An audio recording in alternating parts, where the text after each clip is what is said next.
My fellow Filipinos, I speak to you today as a Filipino who has dedicated my life to public service and loved this country too much to stay silent. I once believed our nation was finally rising, only to see corruption pull it back down again. Our people are struggling, prices are high, there is flooding everywhere, and billions are being lost to corruption. This flood control scandal is the biggest corruption scheme I have witnessed in my entire life, having seen 8 presidents lead this nation.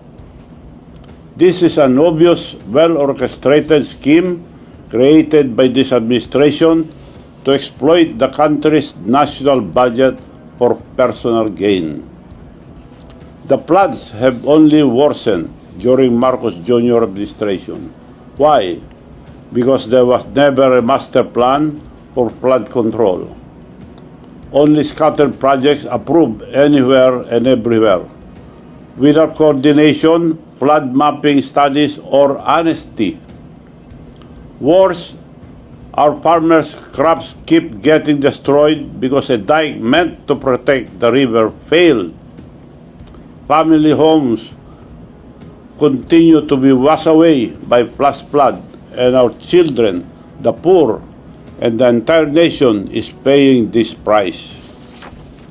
The BBM administration has invested ₱500 billion in flood control alone. More than 9,800 flood control projects have been built. But why do the floods keep getting worse? Let us speak plainly. Public funds are not released easily. There is a process, and at the very top of that process sits one man, the President of the Republic of the Philippines. Every year, before Congress sees any line item, the President reviews and approves the National Expenditure Program, the NEP. That is the master plan of where our money will go. Without his signature and approval, it cannot move forward. The Department of Budget and Management, or DBM, then prepares and releases the funds with the President's approval. The Department of Public Works and Highways, DPWH, who also takes orders from the President, implement the project. These are not independent agencies. They follow the President's direction and instruction. And when Congress debates the budget and send it back to Malacanang, who signed it into law? The President himself. He approves the General Appropriation Act, or GAA, with full knowledge of its content.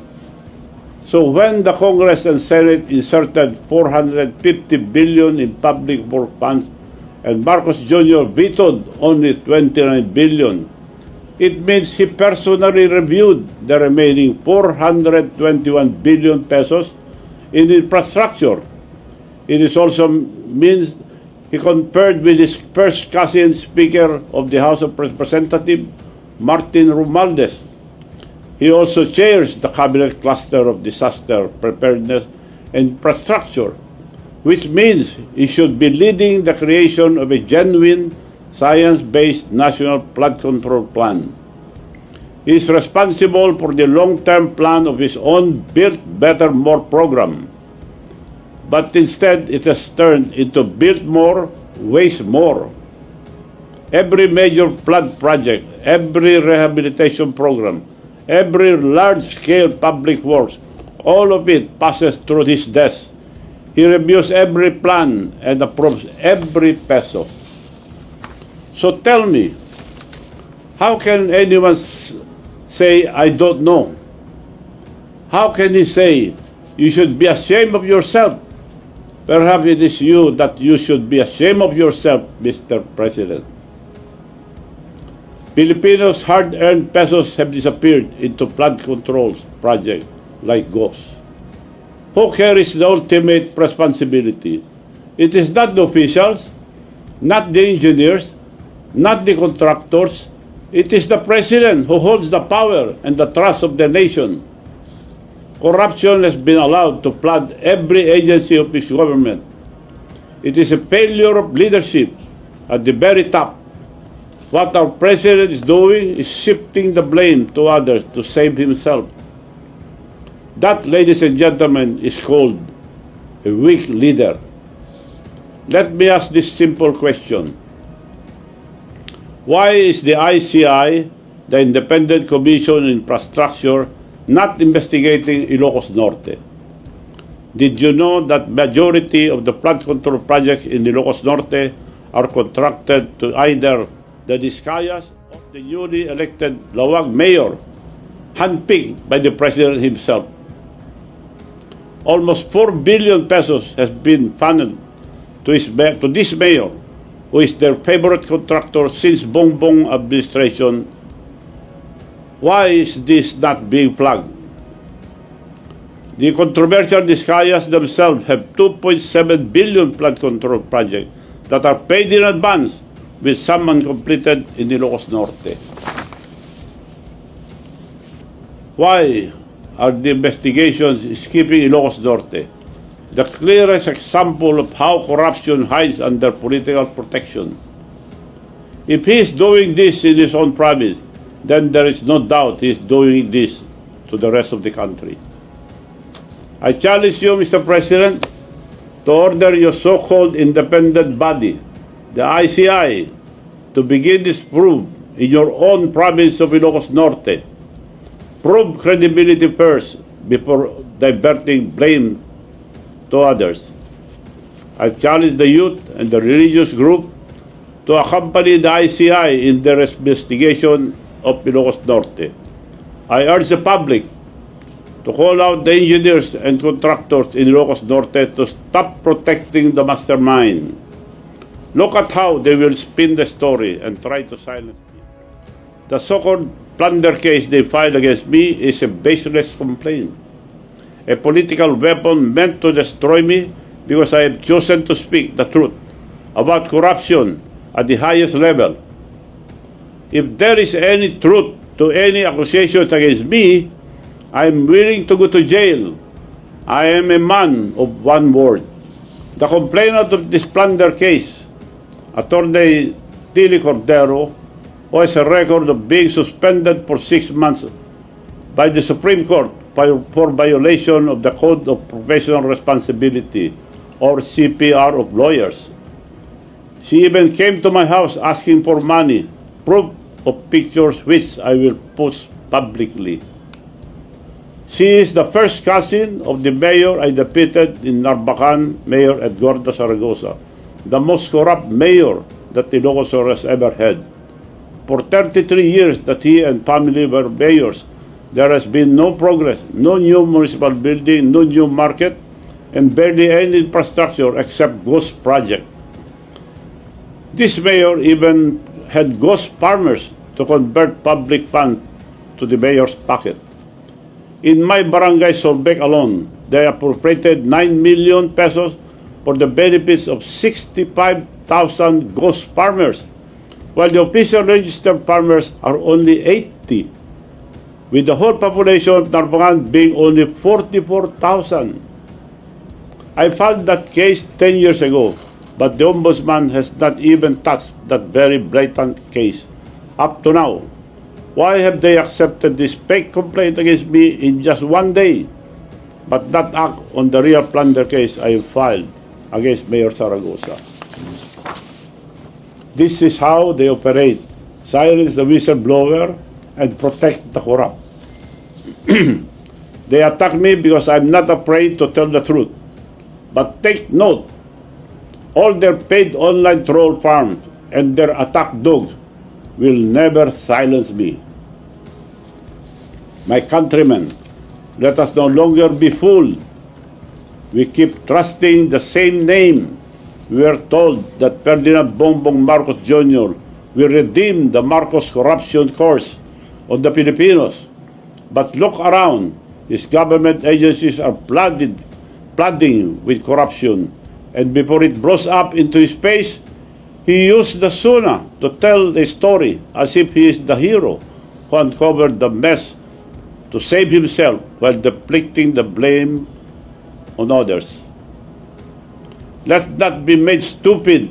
How many times must we let the same family treat our country like their personal piggy bank?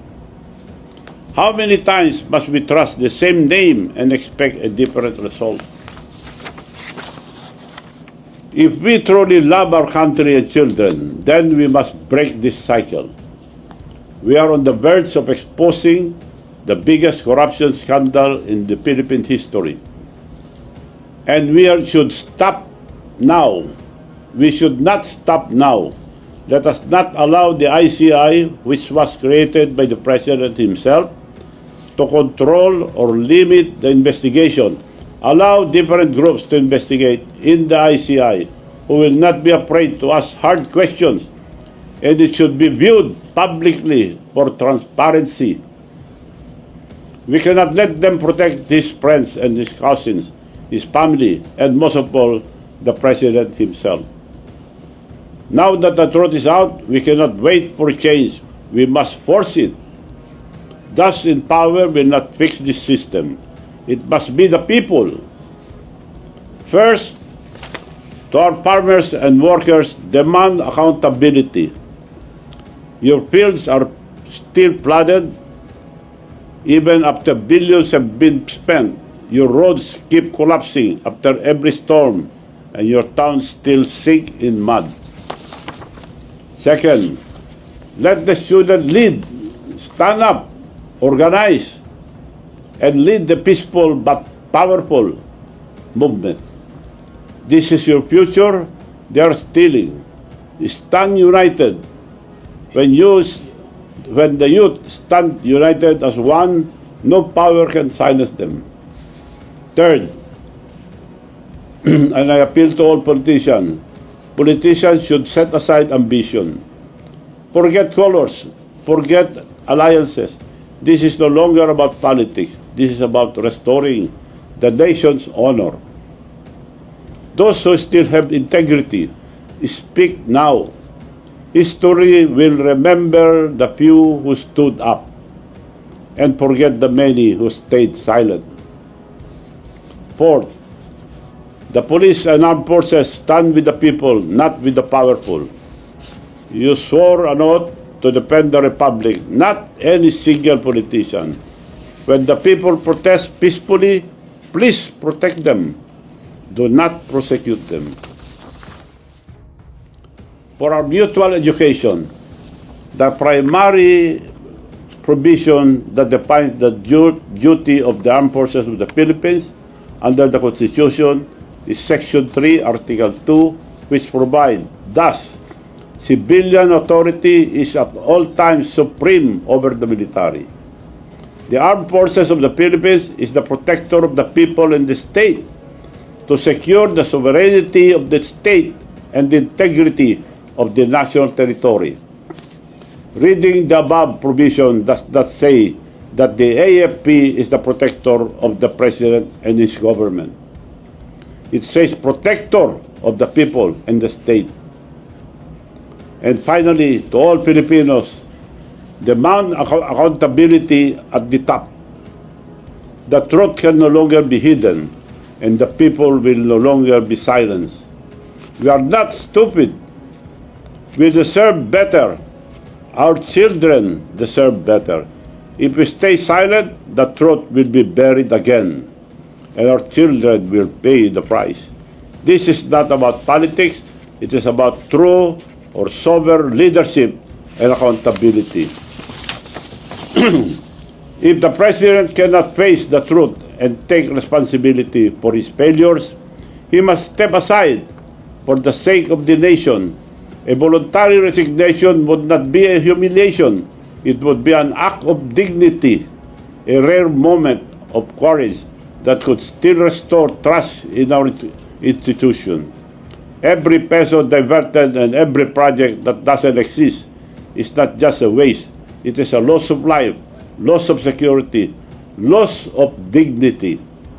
I urge all of you to rise and speak and to act now so that the truth may guide our country forward. Thank you, and may God bless the Philippines. This is Manong Chavit Singson.